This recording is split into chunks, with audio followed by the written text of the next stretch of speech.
نیویارک ټایمز ورځپاڼه وایي چې خامنه‌ای سپارښتنه کړې چې پر اسرائیلو د نیغ پر نیغه برید وشي. سلام ستړي مشئ، پام وکړئ د یاران ټي وي یوټیوب چینل څخه تازه او مهم خبر ته.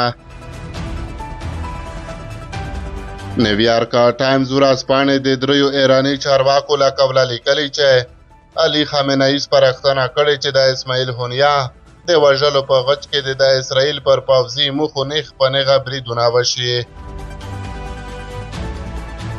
د دغه راپور له مخې خامنه‌ای دغه سپارښتنه د ایران د امنیت شورا په بیړنۍ غونډه کې چې د چهارشنبې په سهار د زمري په 10مه د هنیه تر وژلو وروسته جوړه شوې وه کړې ده.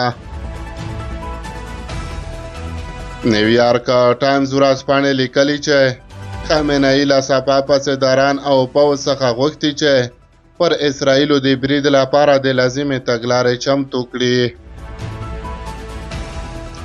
دغه ایراني مشر هم دغه رنګ پر ایران د اسرائیل او امریکا د شونې برید لپاره د لازمو دفاعي تبعیاو غوښتنه هم کړې ده. نیویارک ټایمز ورځپاڼې هم دغه راز په خپله لیکنه کې زیاته کړې چې دا معلومانه ده چې ایران به په تهران کې د هنیه د وژلو په غچ کې څومره بیړه وکړي او آیا د نورو بریدونو د مخنیوي لپاره به کوم ګام واخلي او کنه. د ایران پوځي قوماندانان پر تل ابیب او حیفا پر پوځي موخو د بې پایلوټه الوتکو او توغندیو د یو ګډ برید لپاره پر ارزونه بوخت دي، خو هڅه کوي چې ملکي هدفونه په نښه نشي.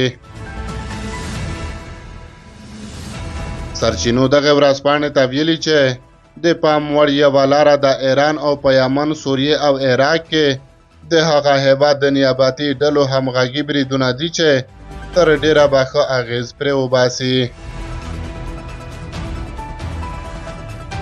حماس د چهارشنبې په ورځ ومنله چې اسماعیل هنیه په تهران کې د خپل استوګنځي دننه د یو توغندي د لګېدو له امله وژل شوی دی. نیویارک ټایمز لیکلی چې دغه برید او وژنې ایراني چارواکي غوسه کړي او هغه یې پر خپلو سرو کرښو ښکاره تېرایي بللی دی. تر ټولو مهمه خبره دا ده چې د هنیه له ترورولو وروسته د ایران د اطلاعاتي دستګاو کمزورتیا بربنډه شوه او د دغه هیواد هغه ډاډ چې ایراني چارواکو به تل پر خپلو اطلاعاتي ادارو لاره هغه هم کمزوری او تر پوښتنې لاندې راوست. دغه ورځپاڼې لیکلي چې هنیه او نور مهم میلمانه د سپاه پاسداران پر یو امن میلمستون کې د امنیتي شدیدو تدابیرو سره په پلازمینه کې اوسېدل چې پرې برید وشو. خبریال او د ایران ملاتړي علي رضا پر خپله ایکس پاڼه د هنیه د وژلو د ایران د غبرګون په تړاو لیکلي له غچ اخیستلو وړاندې لومړی د خپل دروند مشر خامنه‌ای د امنیت او خوندیتوب په اړه ډاډ ترلاسه کړی. د کړکېچ په نړیواله ډله کې د ایران د برخې مشر علي دغه ورځپاڼې ته ویلي ایران ښایي پر دې باور وي چې له غچ اخیستلو پرته بله لاره نه لري چې د اسرائیلو د نورو بریدونو مخه پرې ونیسي، له خپل ملي حاکمیت څخه دفاع وکړي او په سیمه کې د خپلو ملاتړو په منځ کې خپل باور پرې پیاوړی کړي. بلخوا د اسرائیلو صدر اعظم ویلي چې هر تیري ته به سخت ځواب ورکړي. د اسرائیلو صدر اعظم بنیامین نتانیاهو تیر ماښام چهارشنبه خبرداری ورکړ چې که د اسرائیلو پر ضد په هره جبهه کې هر ورځ برید وشي نو عامل به یې لوی تاوان پرې کړي.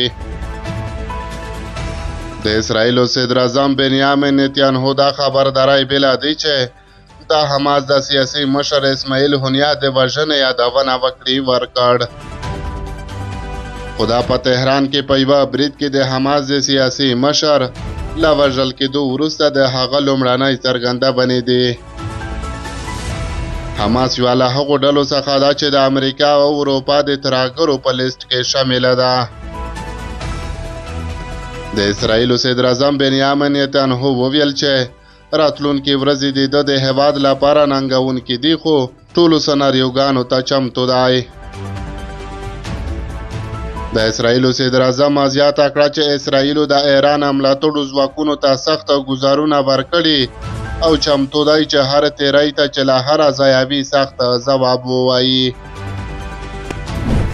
د نړۍ یو شمېر هیوادونو د حماس د سیاسي دفتر مشر اسماعیل هنیا وژل کېدل غندلې او خبرداری ورکړی چې دا به په منځني ختیځ کې جګړه زیاته کړي. د امریکا د بهرنیو چارو وزیر انتوني بلینکن د چهارشنبې په ورځ وویل چې متحده ایالات په ایران کې د حماس د سیاسي مشر اسماعیل هنیا د وژنې په طرحه کې خبره نه و او لاس پکې نه لري. بلینکن د سنگاپور د آسیا نیوز چینل سره په مرکه کې وویل دا هغه څه دي چې موږ یې په اړه نه پوهېدو او پکې لاس نه لرو. سنگاپور ته د سفر پر مهال بلینکن ټینګار وکړ چې د منځني ختیځ نورو سیمو ته د جګړې د پراخېدو مخنیوي لپاره د غازې په تړانګه کې اوربند اړین دی. بلخوا د مصر د بهرنیو چارو وزارت د چهارشنبې په ورځ په یو بیان کې د هنیا وژنه په سیمه کې د کړکېچ د ممکنه زیاتېدو لامل بللی او ویلي دي چې دا د هنیا وژنه او په غزه کې د اوربند په خبرو کې د پرمختګ نشتوالی وضعیت نور هم پیچلی کوي. په دغه بیان کې پرته له دې چې په قطر کې د خبرو اترو په ترڅ کې د حماس دریځ ته اشاره وشي په اسرائیلو باندې د تاوتریخوالي د مخنیوي لپاره د سیاسي ارادې د نه لرلو له کبله نیوکه شوې ده. د چین د بهرنیو چارو وزارت ویان لین جیان د اسماعیل هنیا پر وژل کېدو ژوره اندېښنه څرګنده کړه او ویل چې موږ د دې وژنې سخت مخالفت کوو او غندنه یې کوو. چینایي چارواکي ویلي چې په غزه کې باید ژر تر ژره هر اړخیزه او دایمي اوربند وشي. د منځني ختیځ په چارو کې د روسیې د ولسمشر ځانګړي استازي میخائیل د اسماعیل هنیا وژنه یوه سیاسي وژنه او د نه منلو وړ بللې ده. دغه روسي چارواکي خبرداری ورکړی چې په تهران کې د هنیا وژنه به د کړکېچ د لا زیاتېدو لامل شي. د ترکیې ولسمشر رجب طیب اردوغان پر هنیا برید غندلی دی. هغه په ټولنیزو شبکو لیکلي د دې شرمناک عمل هدف د فلسطین د ملت د غازې د سپېڅلي مقاومت او زموږ د فلسطیني ورونو عادلانه مبارزه له منځه وړل او د فلسطینیانو ویرول دي. د ترکیې د بهرنیو چارو وزارت د یوې اعلامیې په خپرولو سره د اسماعیل هنیا وژنه شرمناکه بللې ده. په اعلامیه کې راغلي چې موږ په تهران کې د حماس د سیاسي دفتر د مشر اسماعیل هنیا شرمناکه وژنه غندو.